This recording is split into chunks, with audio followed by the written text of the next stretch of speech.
వక్రతుండ మహాకాయ సూర్యకోటి సమప్రభ నిర్విఘ్నం కురు మే దేవా సర్వకార్యేషు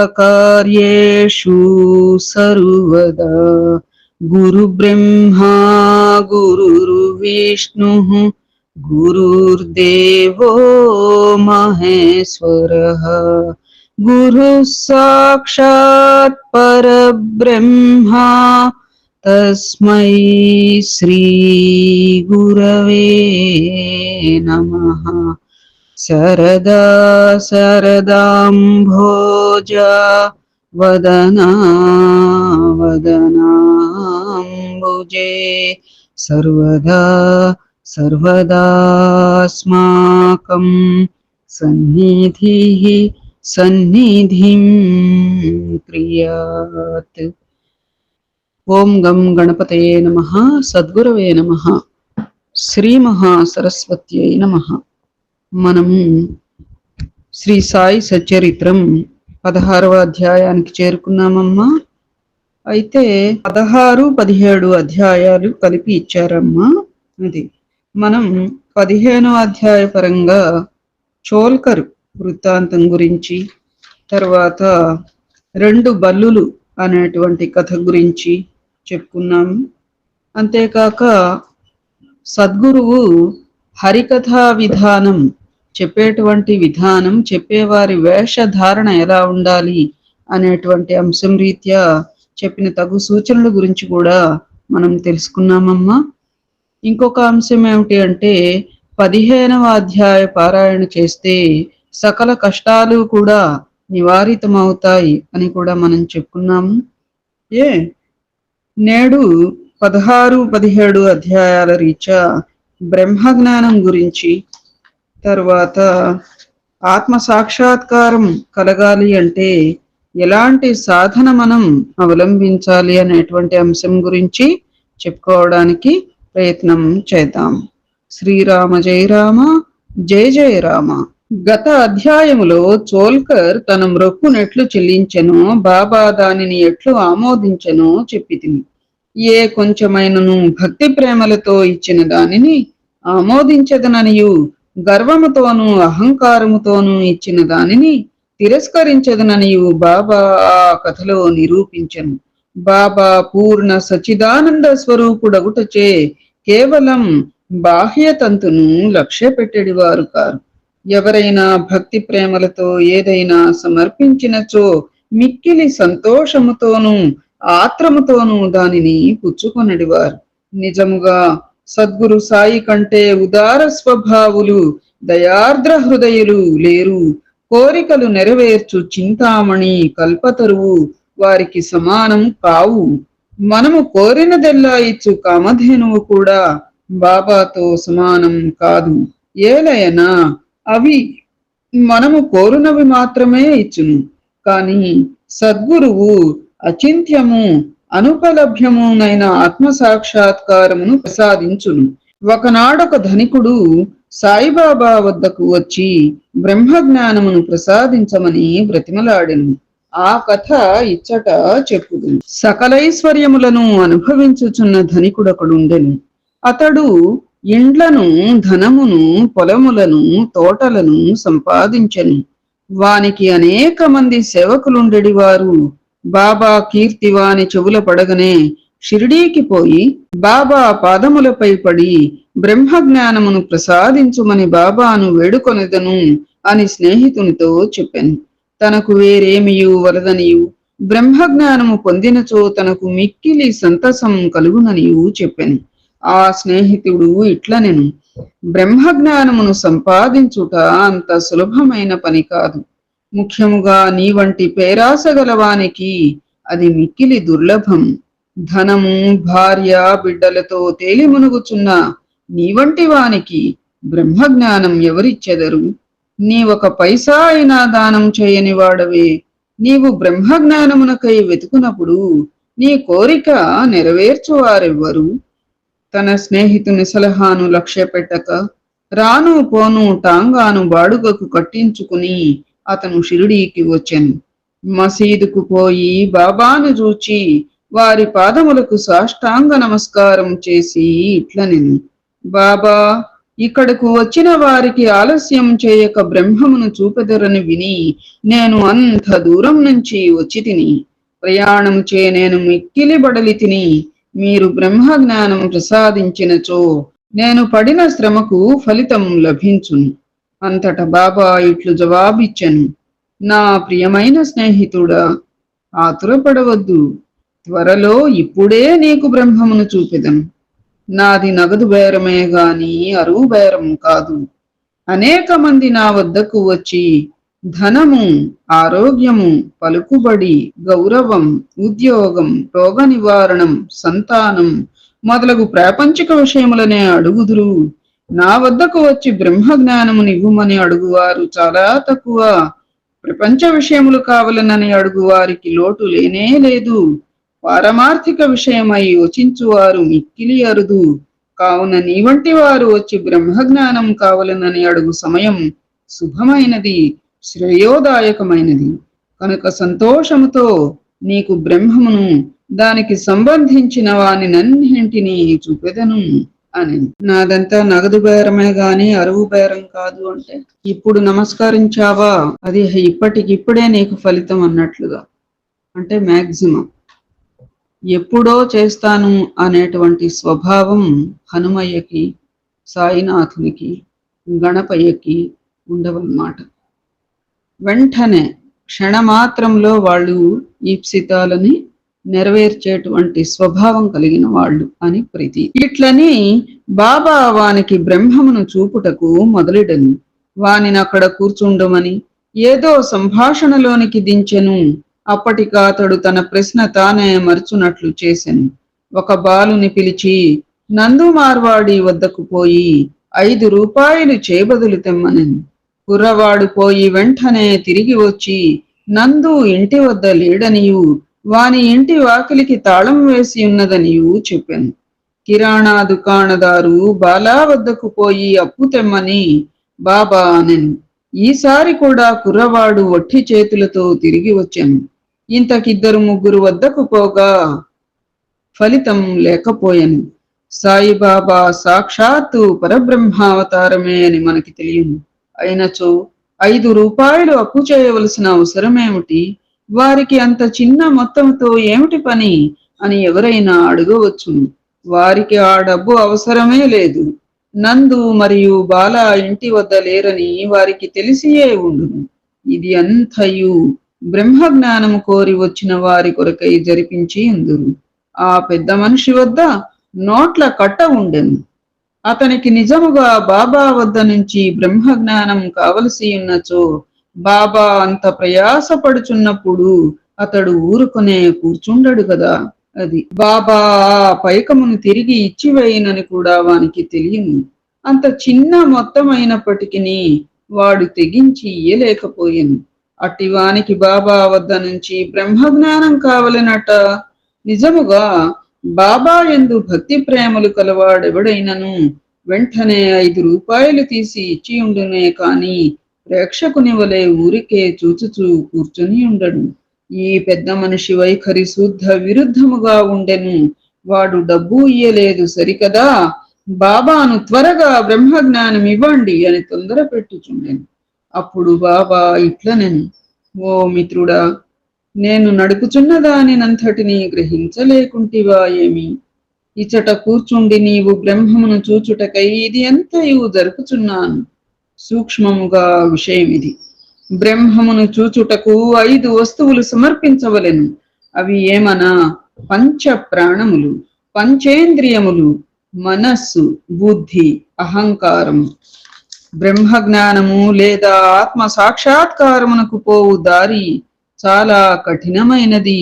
అది కత్తి వాదర వలె మిక్కిలి పదునైనది. అట్లనుచు బాబా ఈ విషయమునకు సంబంధించిన సంగతులన్నీ చెప్పాను.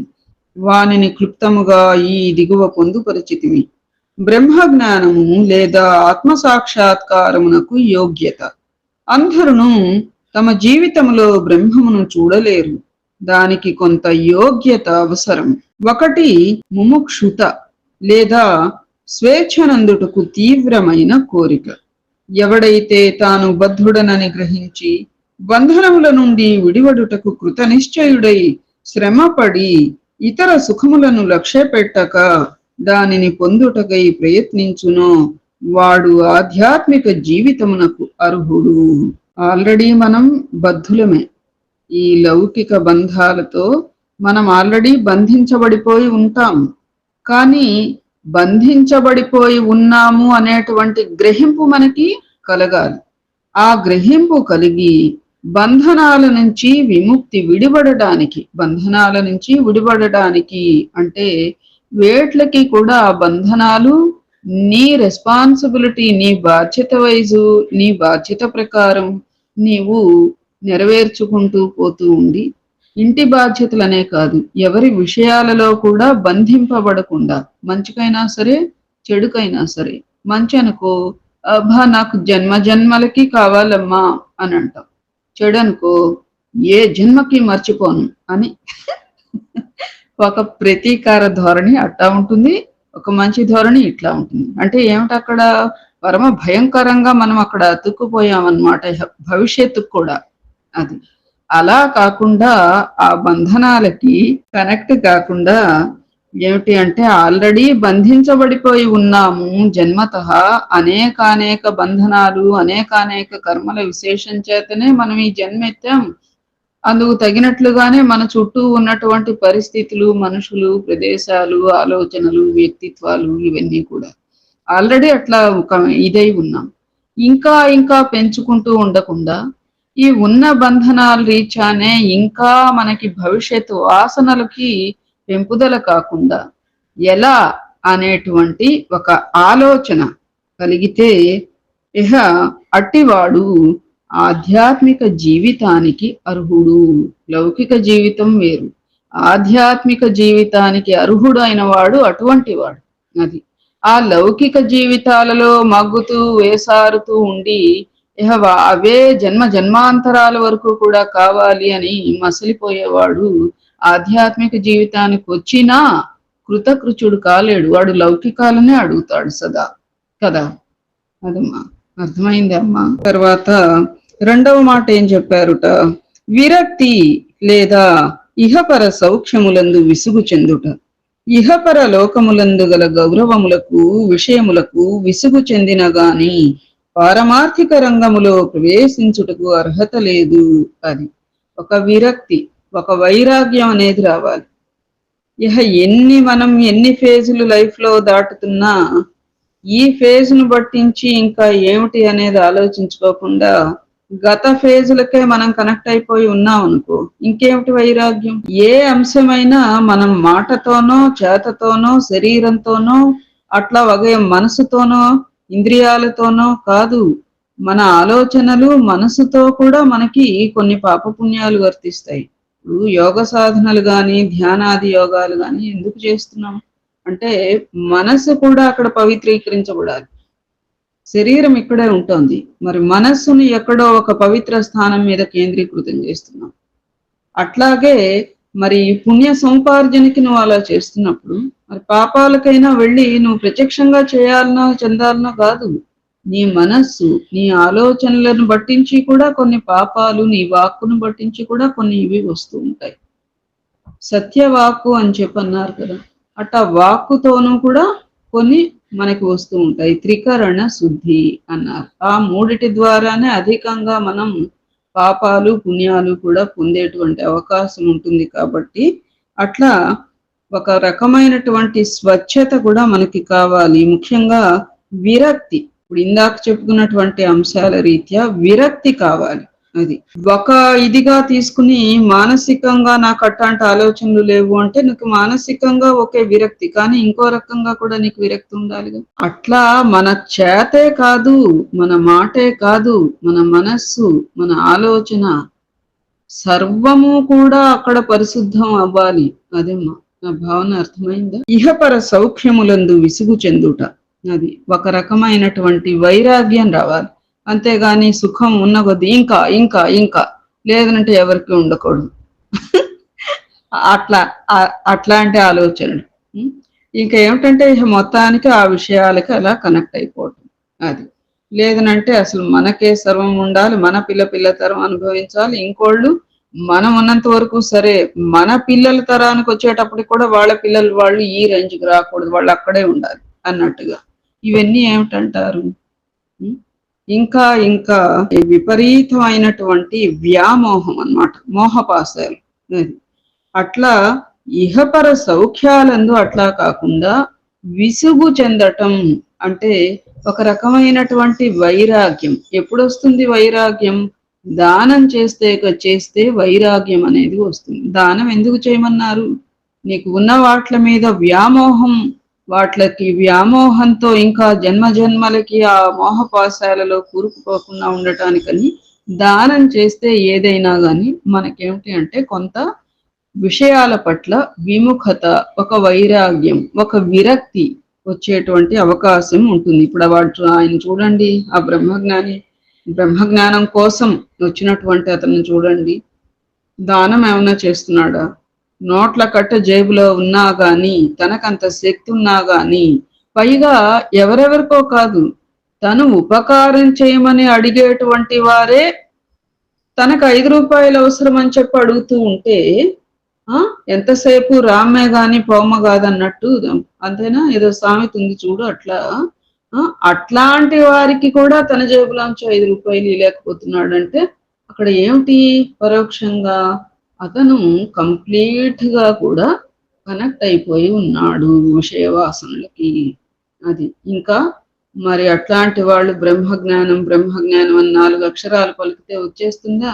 బ్రహ్మజ్ఞానాన్ని తీసుకునేటువంటి గురువు వద్దనే నీకు ఇంకా మంచి గురువు అక్కడ అవసరంలో, అది తాత్కాలికం, క్షణికం, మరొకటి తర్వాత టెస్టింగ్ అని మరొకటి. కానీ గురువు తనకి అవసరం అని చెప్పి అడిగితే కూడా కదలలేని వాడు మరి అలాంటి గురువు నుంచే మళ్ళీ అన్ని పొందాలని అనుకుంటే ఇంకా ఏమిటి? అట్లా నిజంగా నాకు అనిపిస్తూ ఉంటుందమ్మా, భగవంతుడు గాని సద్గురువు గాని ఎన్ని పడుతూ ఉంటారా మానవులతో ఇలాంటి నైజాలతో అని చెప్పి అనిపిస్తూ ఉంటుంది తీవ్రంగా ఆలోచిస్తే. సరే, మూడో పాయింట్ ఏం చెప్పారుట? అంతర్ముఖత అంటే లోనికి చూచుట. మన ఇంద్రియములు బాహ్యమును చూచుటకే భగవంతుడు సృజించి ఉన్నాడు కనుక మనుష్యుడెప్పుడును బయట ఉన్న వానిని చూచును.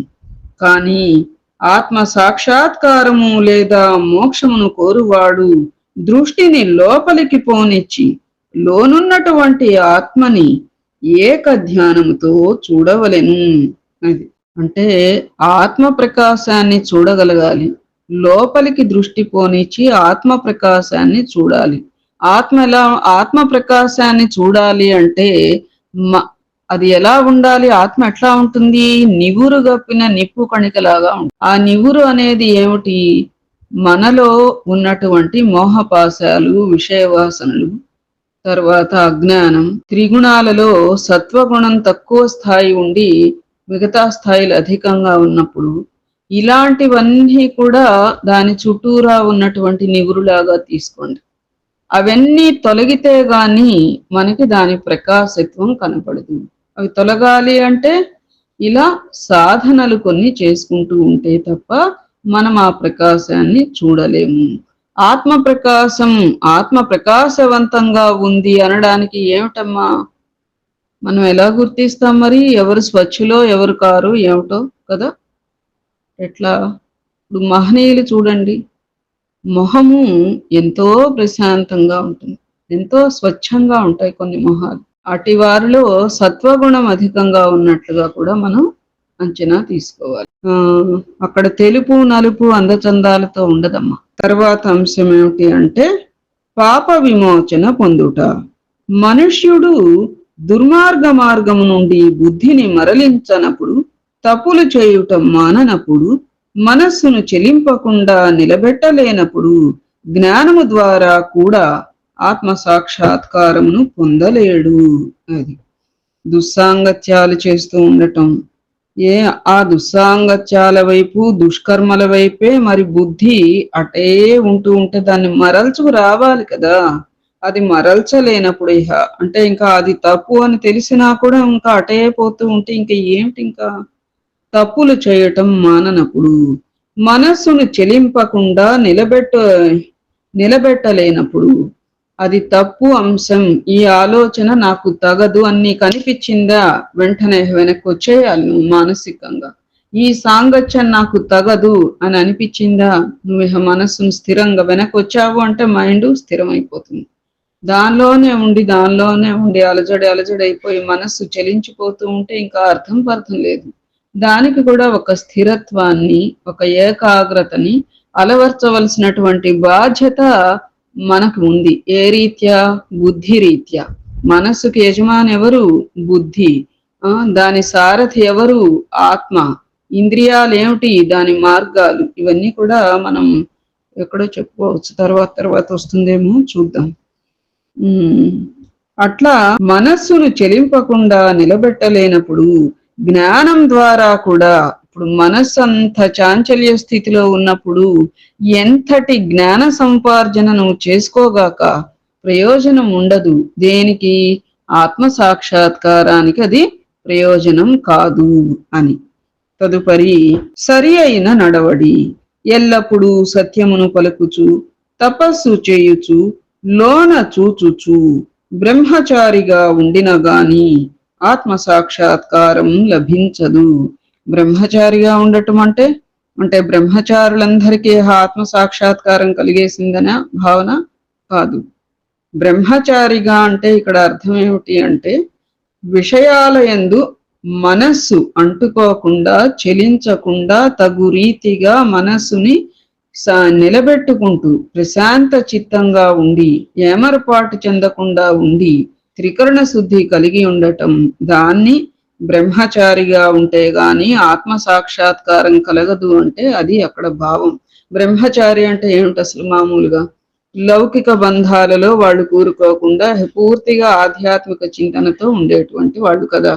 అట్లాగే ఇక్కడ కూడా ఏమిటి అంటే, లౌకిక బంధాలలో గాని వేట్లకి కూడా నువ్వు లౌకిక గృహస్థాశ్రమంలో ఉంటున్నప్పటికీ కూడా నీ మనస్సు అక్కడ బ్రహ్మచారిగా ఉండాలి. నీ బుద్ధి, నీ ఆత్మ, నీ మాట, నీ చేత, నీ ఆలోచన, నీ దృష్టి సర్వం కూడా, నీ సాంగత్యం, ఇవన్నీ కూడా చాలా పదిలపరుచుకుంటూ ఉంటే తప్ప ఆ మనస్సు చక్కగా వేటల ఏ బంధాలలోకి, ఏ వీటలలోకి కూరుకోకుండా ఒక రకమైనటువంటి బ్రహ్మచర్య అవస్థలో మనస్సు ఉంటుంది కదా. ఆ రీత్యా బ్రహ్మచారిగా ఉంటే గాని ఆత్మ సాక్షాత్కారం కలగదు అని అనటంలో భావం అదేమో అని నా పరిజ్ఞానం మేర అంటున్నానమ్మా. అది తదుపరి ప్రియమైన వాటి కంటే శ్రేయస్కరమైన వానిని కోరుట. లోకంలో రెండు తీరుల వస్తువులు ఉన్నవి. ఒకటేమిటి? మంచివి. రెండవది ప్రీతికరమైనవి.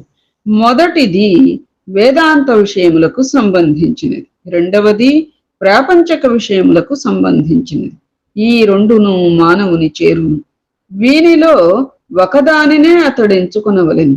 తెలివిగలవాడు మొదటి దానిని అనగా శుభమైన దానిని కోరును, బుద్ధి తక్కువ వాడు రెండవ దానిని కోరును. లోకంలో మంచివి, సంతోషకరమైనవి అనేటువంటి రెండు వస్తువులు ఉంటాయట.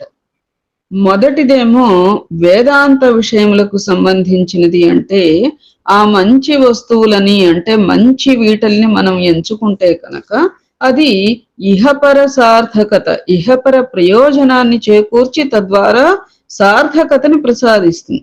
రెండవది ఏమిటట?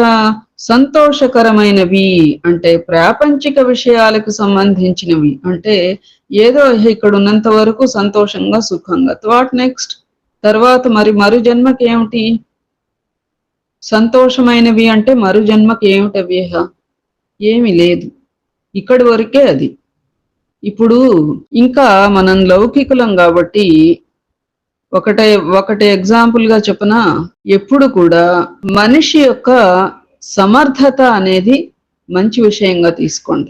పై అందచందాలు, మరొకటి ఆకర్షణలు, ఇవన్నీ కూడా సంతోషకరమైనవి అన్నట్లుగా అవన్నీ కూడా క్షణిక ఇవి అన్నమాట, సంతోషాన్ని ఇచ్చేది.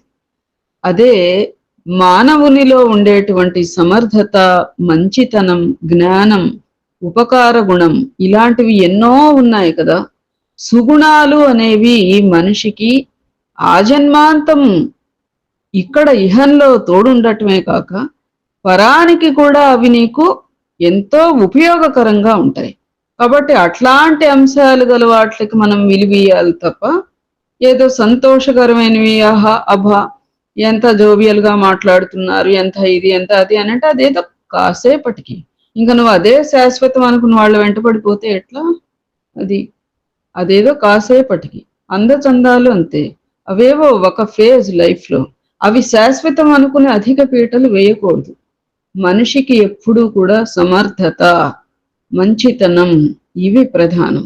అట్లాగే అంచనాలు అట్లా తీసుకోవాలి. అందుకని లోకంలో మంచివి ఉంటాయి, సంతోషకరమైనవి ఉంటాయి. తెలివి తక్కువ వాడు సంతోషకరమైన వాటి వైపుకి వెళ్తారు. తెలివైన వాళ్ళు మంచివి ఏమిటి అని ఆలోచించుకుంటారు.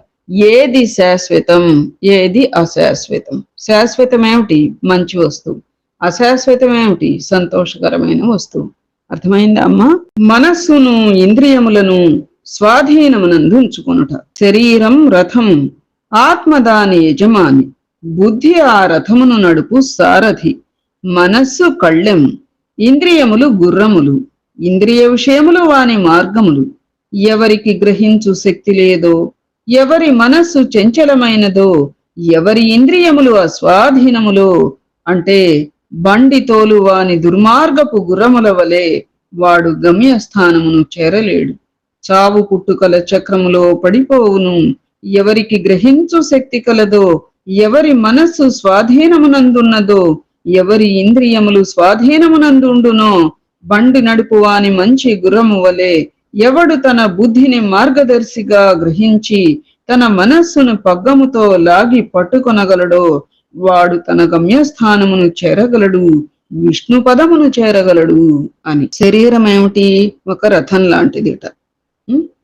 ఆత్మేమో రథం. అంటే ఇప్పుడు రథం సాగాలిగా ముందుకి, అది అందుకని అట్లాంటిది ఈ శరీరం. కదలిక ఉంది కదా శరీరానికి, బతుకున్నామంటే కదులుతున్నట్లే కదా. అది శరీరం రథము. ఆత్మ ఏమిటి? ఆ రథానికి యజమాని. అంటే ఈ శరీరానికి యజమాని ఎవరు? ఆత్మ. బుద్ధి ఆ రథమును నడుపు సారథి. అంటే మన శరీరాన్ని నడిపించేటువంటి సారథి ఎవరుట? మన బుద్ధి. మనస్సేమో కళ్ళెం. బుద్ధి ఒకప్పుడు వద్దు, అది చెడు చేస్తుంది, అది చెడు చేస్తుంది అని బుద్ధి చెబుతుంది. మనస్సు పర్వాలేదులే, చెడు అయితే అప్పుడు సంగతి చూద్దాం అన్నట్లు. ఎందుకంటే దాని చంచలత్వం ఎక్కువ కదా. అది మనస్సు కళ్ళెం. ఆ కళ్ళాలని నువ్వు పట్టుకుని ఉండాలి. ఆ మనస్సుకి మంచి మేత వేస్తే ఆ కళ్ళాలు మన స్వాధీనంలో ఉంటాయి. లేదనంటే ఈ యజమాని అయినటువంటి బుద్ధి ఎంత హెచ్చరిస్తున్నా ఆ కళ్ళాలు విడిస్తే ఢమాలన్నమాట. రథం ఏమైపోతుంది? పడిపోతుంది. అది ఇంద్రియములు గుర్రములు. అది మన ఇంద్రియాలు, జ్ఞానేంద్రియ కర్మేంద్రియాలన్నీ కూడా ఆ గుర్రాలు ఆ రథానికి. ఇంద్రియ విషయాలు ఏమిటి మరి? ఆ గుర్రాలు సంచరించేటువంటి మార్గాలు. ఎవరికి గ్రహించు శక్తి లేదో, ఎవరి మనస్సు చంచలమైనదో, గ్రహించేటువంటి శక్తి, బుద్ధి హెచ్చరికలు జారీ చేస్తున్నా గ్రహించే శక్తి లేకపోతే ఏమైపోతుంది? ఇంకా మనస్సు చంచలమైనదో, ఎవరి ఇంద్రియములు అస్వాధీనములో. అది అంటే ఆ గుర్రాల్ని మనస్సు అనేటువంటి కళ్ళెం వేసి ఆ బుద్ధి చెప్పిన ప్రకారంగా మనం మార్గంలో వెళ్ళాలి తప్ప లేదనంటే గమ్యస్థానాన్ని చేరలేము. చావు పుట్టు గమ్యస్థానం చేరకపోతే పీడాపోయి పక్కదోవల కంటే ముళ్ళలోకి కంపల్లోకి రథాలు గుర్రాలు ఇది తప్పాయనుకో, పట్టు తప్పాయనుకో, అవి ఎటుపోతున్నాయి వాటికే తెలియదు. అది అంటే అక్కడ మనం ఏం తీసుకోవాలి? దుస్సాంగత్యాలు, దుష్కర్మలు అన్నట్లుగా తీసుకోవాలి. అట్లా ఇట్లా ఉంటే కనుక గమ్యస్థానానికి మరి వెళ్ళలేం, చేరాల్సిన చోటికి. అప్పుడు ఏమవుతుంది? చావు పుట్టుకల చక్రంలో పడిపోవును. ఎవరికి గ్రహించు శక్తి కలదో, ఎవరి మనస్సు స్వాధీనమునందున్నదో, ఎవరి ఇంద్రియములు స్వాధీనమునందుండునో, ఎవడు తన బుద్ధిని మార్గదర్శిగా చెప్తోంది అంటే మనం ఏదో వినాలి, హెచ్చరిక చేసింది అంటే మనం వినాలి అన్నట్లుగా గ్రహించి తన మనస్సుని పగ్గముతో లాగి పట్టుకొనగలడు. బుద్ధి చెప్పేటువంటి అంశాలను వినేటట్టుగా మనస్సును కూడా చేయాలి. లేదంటే యా అని అది పక్కకు పనిచేస్తే మనకు కష్టం కదా. అది వాడు తన గమ్యస్థానమును చేరగలడు, విష్ణు పదానికి చేరగలడు, అంటే ఇహపర సార్థకతని సంపాదించుకోగలడు అని చెప్పి. చాలా టైం తీసుకుంటున్నానల్లే ఉంది వాళ్ళు. తదుపరి అంశం మనస్సుని పావనం చేయుట. మానవుడు ప్రపంచములో తన విధులను తృప్తిగా ఫలాపేక్ష లేకుండా నిర్వర్తించని ఎడల అతని మనస్సు పావనం కాదు. మనస్సు పావనము కానిదే అతను ఆత్మ సాక్షాత్కారమును పొందలేడు. పావనమైన మనస్సులోనే వివేకం అనగా సత్యమైన దానిని అసత్యమైన దానిని కనుగొనుట, వైరాగ్యం అసత్యమైన దాని యందు అభిమానం లేకుండుట మొలకలెత్తి క్రమక్రమముగా ఆత్మ సాక్షాత్కారమునకు దారి తీయును. అహంకారం రాలిపోనిదే, లోభము నశించనిదే, మనస్సు కోరికలను విడిచిపెట్టనిదే ఆత్మ సాక్షాత్కారమునకు అవకాశం లేదు. దేహమే నేను అని అనుకొనుట గొప్ప భ్రమ. ఈ అభిప్రాయమందు అభిమానముండుటయే బంధనమునకు కారణం. నీవాత్మ సాక్షాత్కారమును కాంక్షించినచో ఈ అభిమానమును విడువవలెను. అది మానవుడు ప్రపంచంలో ఇక్కడ చూడండి, నీ డ్యూటీస్ నువ్వు పూర్తిగా పరిత్యజించేసేయని చెప్పటల్లా. నువ్వు జస్ట్ విషయాలకి కనెక్ట్ కాకుండా బాధ్యతలను నిర్వర్తిస్తూ వివేక వైరాగ్యాలను పెంపొందించుకుంటూ ఉండమని చెప్తున్నారు. ఆ ఫండమెంటల్ మనం గ్రహించుకోవాలి. అది తన విధులను తృప్తిగా ఫలాపేక్ష లేకుండా నిర్వర్తిస్తే అట్లా నిర్వర్తిస్తేనే మనస్సు పావనం అవుతుంది, పరిశుద్ధం అవుతుంది. మనస్సు ఫలాపేక్ష రహితంగా నిర్వహిస్తే కనుక బాధ్యతలైనా సరే, ఏవైనా సరే, విధులైనా సరే, మన డ్యూటీస్ అండ్ రెస్పాన్సిబిలిటీస్ అన్నమాట. లేదంటే నేను ఇది చేశా కాబట్టి వాళ్ళు నాకు రుణం, నీకు రుణం, లేదా నేను నీకు రుణం, ఇవన్నీ ఇంకా ఇంకా ఇంకా ఇంకా పెంచుకోవటమే కదమ్మా. అది అందుకని మన బాధ్యతలు మనం చేశాము అంటే ఎవరి కోసం చేస్తాం? మనం జన్మించాము, కొన్ని అంశాలతో మనం జన్మిస్తాము, కొన్ని బాధ్యతలు, కొన్ని బాంధవ్యాలు మనకి ఆల్రెడీ పుట్టుకతో సంప్రాప్తించి ఉంటాయి. ఆ రీత్యా కొన్ని బాధ్యత తీర్చుకోవాలి. ఇది లౌకిక జీవనం. ఎవరి కోసం తీర్చుకుంటావు? తీర్చుకోవాలి కంపల్సరీ. ఆ తీర్చుకున్నందుకు గాను దానికి కూడా నువ్వు ఫలాపేక్ష ఆశించి నీ బాధ్యత చేశా అంటే ఎవరి కోసం? ఈనాడు నువ్వు చేసి ఉండొచ్చు, గత జన్మలో నువ్వే వాళ్ళకి రుణపడ్డావేమో. రెండోది, కొన్ని బాంధవ్యాలు, మరి భగవంతుడు ఒక కుటుంబ వ్యవస్థను ఏర్పరిచాడు అంటే తండ్రి పిల్లల పోషణ కంపల్సరీ చేయాలి. అది నీ బాధ్యత. దానికి కూడా నేను చేశా అంటే కాలమాన్ రీచ్ ఇప్పుడు ఇట్లాంటివి వింటున్నామమ్మా. తండ్రి చేయలేకపోతే అన్నదమ్ములు చేయాలి బాధ్యతలు, ఇంటి పెద్ద కొడుకు చేయాలి. అది నీ బాధ్యత తండ్రి తర్వాత. మరి అది కూడా నేను చేశాను ఇదైపోతూ ఉంటే ఎవరి కోసం? చేసి తీరాలి. కొన్ని కమిట్మెంట్స్ భగవంతుడు అట్లా పెట్టుంచుతాడు. అవి సరే అట్లాంటివి వాళ్ళకి లేవు అనుకోండి, ఫర్ ఎగ్జాంపుల్ ఇక్కడ చెప్పినట్లుగా, లేకపోతే గనక ఏమైపోతారమ్మా? వాళ్ళు చేసిన దానికి ప్రయోజనం ఏ మాత్రం లేకపోగా ఇంకా అన్ని విధాలా కూడా వాళ్ళు పోయేది నష్టమేనమ్మా. ఎందుకంటే మనస్సు అయితే అక్కడ పావనమైన మనస్సుతో చేయలే వాళ్ళు. విత్ సమ్ ఎక్స్పెక్టేషన్, ఏదో కావాలి అనేటువంటి ఆకాంక్షతో చేసేటువంటి పనులు నువ్వు ఇంకా అది ఉపకారమా? అది నీ బాధ్యత అవుతుందా? అక్కడ అవదు కదా. అక్కడ పూర్తిగా మనస్సు సర్వనాశనమైన మనస్సు అన్నమాట. అలాంటి అశుద్ధమైన మనస్సు అంటే అశుభ్రమైన మనస్సు, స్వచ్ఛం లేనటువంటి మనస్సు, అట్లాంటి మనస్సులో ఇంకా భగవంతుడు ఉంటాడా? ఆత్మ తన ప్రకాశాన్ని గోచరింపచేస్తుందా? లేదు అని. పావనమైన మనస్సులోనే వివేకం. అట్లాంటి మనస్సు పెట్టుకున్నప్పుడు ఇంకా నీకు వివేక వైరాగ్యాలు ఎట్లా కలుగుతాయి? వివేకం అంటే ఏమిటి? ఏది సత్యం, ఏది అసత్యం అనేది. వైరాగ్యం అంటే ఏమిటి? ఏదైతే నశించిపోయేది ఉందో ఈ జగత్తులో దాని మీద మనం అభిమానం పెట్టుకోకుండా, దాని మీద మనం ఆపేక్ష పెట్టుకోకుండా ఉండటమే వైరాగ్యం. నశించిపోయే అటువంటి వాటి మీద మనం ఆపేక్ష పెట్టుకోకుండా ఆ విషయాలకి దూరంగా ఉండటమే వైరాగ్యం. అది వివేకం అంటే ఏది సత్యం, ఏది నిత్యం, ఏది అనిత్యం అనేది తెలుసుకోగలగటమే వివేకం. ఆ రెండూ లేకపోతే ఇంకా మనస్సు ఎలా పావనమవుతుంది? అలాంటి మనస్సు ఉంటే ఆత్మ సాక్షాత్కారం ఎట్లా లభిస్తుంది అని. అహంకారం రాలిపోనిదే. అది నేనే చేశా, నేనే చెందా, నాది, ఇదంతా నాది అనేటువంటిదంతా ఏమిటి? అహమే. మరి ఆ అహం కనుక రాలిపోకపోతే, లోభం అంటే పిసినారితనం నశించకపోతే, మనస్సు కోరికలను విడిచిపెట్టనిదే. ఇవన్నీ ఇట్లా పిసినారితనం, అహంకారం అవన్నీ ఉన్నాయంటే చూసుకో, ఇంకా మనస్సు బ్రహ్మాండంగా అది పరుగులు తీసేస్తుంది, విచ్చలవిడిగా ఉంటుంది, ఇంకా ఇంకా కోరుకుంటూ నిన్ను అలజడిని చేసేస్తుంది. దాని యజమాని అయినటువంటి బుద్ధి చెప్పే మాటలను అది వినదు. ఆ గుర్రాలు ఇందాక చెప్పుకున్నటువంటి ఇంద్రియాలు కళ్ళాలు విడిచేస్తాయి. అతి దారుణంగా విషయాలనే మార్గాలలో ఆ స్పీడ్ అందుకోలేమన్నమాట. అలా పరిగెత్తుకుపోతాయి. అది అంత కనెక్షన్ ఉంది. అలాంటి మనస్సుకు ఆత్మ సాక్షాత్కారమునకు అవకాశం లేదు. దేహమే నేననుకొనుట గొప్ప భ్రమ. ఈ అభిప్రాయమందు అభిమానం ఉండుటయే బంధనమునకు కారణం. ఈ దేహం శాశ్వతం, అయ్యో ఈ దేహం నా దేహం, ఈ దేహానికి సంబంధించినటువంటి బాంధవ్యాలు ఇవి శాశ్వతం అని అనుకున్నావా, నువ్వు రొంపిలో ఉన్నట్లే. ఇంకా ఈ బంధాలన్నిటిలో నువ్వు ఇట్లా ఈడ్చుకుంటూ ఉంటుంటే ఇంకా అంటే దేహమే శాశ్వతం, దేహమే నేను.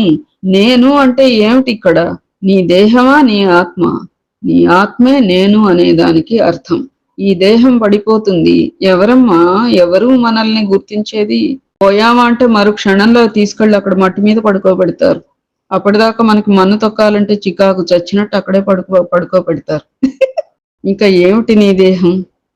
ఈ దేహానికి సంబంధించినటువంటి ఈ బంధుత్వాలు, ఈ మమకారాలు వీటికి కనెక్ట్ అయి ఉంటే నీకు అల్టిమేట్ గా ఒరిగేది ఏమిటి? అట్లానే ఏం చెప్తున్నారు? నీ విధులను నీవు నిర్వర్తించు అని చెప్తున్నారు. ఆ దేహమే నేను అని అనుకొనుట ఉత్త భ్రమ. దాని మీద మమకారం అంటే ఇక్కడ దేహం గురించే కాదు, ఆ దేహానికి సంబంధించినటువంటి వ్యవస్థల రీత్యా బంధుత్వాలు గాని, మిత్రత్వాలు, శత్రుత్వాలు, ఆపేక్షలు, మరొకటి అన్నిటి రీత్యా కూడా ఆ అభిప్రాయం అది గొప్ప భ్రమలో అట్లా ఉంటాం శాశ్వతం అని అనుకుని. ఎప్పుడైతే అట్లా ఉంటామో ఇహ ఎంతసేపు లోనున్న ఆత్మ అక్కడ నేను అంటే దాన్ని పట్టించుకోకుండా ఈ పడిపోయేటువంటి దేహం, ఎందుకు పనికిరానటువంటి ఈ దేహం రెండో రోజుకే పురుగులు పుచ్చులు పట్టి బూడిదైపోయేటటువంటి పోయామా అంటే రెండో రోజుకే పురుగులు ఇవన్నీ మన దేహంలో ఉన్నాయని కూడా తెలియదు, వచ్చి పడతాయి. ఇంత బాగా పోషించుకున్న దేహం ఇట్టా అయిపోయిందా భ్యారమని ఆత్మ ఇది మనస్సు ఘోషిస్తూ ఉంటుంది. ఇట పోయాక ఏం చేస్తాం? అట్లాంటి దేహానికి ఇంతగా కనెక్ట్ అయితే జరిగేది అది కదా అనేది కూడా మనం ఆలోచించుకోవాలి. ఇప్పటి నుంచే వైరాగ్యాన్ని పెంచుకోవాలన్నమాట. అది అందుకని నేను అనేది ఆత్మ కాబట్టి, ఆ ఆత్మే శాశ్వతమైంది కాబట్టి దాని ప్రకాశత్వాన్ని చూచి ఆత్మని సాక్షాత్కరింప చేసుకోవడానికి ప్రయత్నం చేయాలి.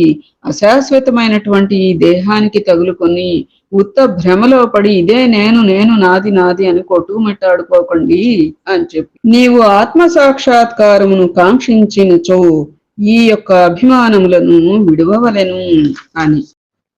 తదుపరి రేపు కొనసాగించుకుందామమ్మా. ఏతత్ ఫలం సర్వం సద్గురు చరణారవిందార్పణమస్తు.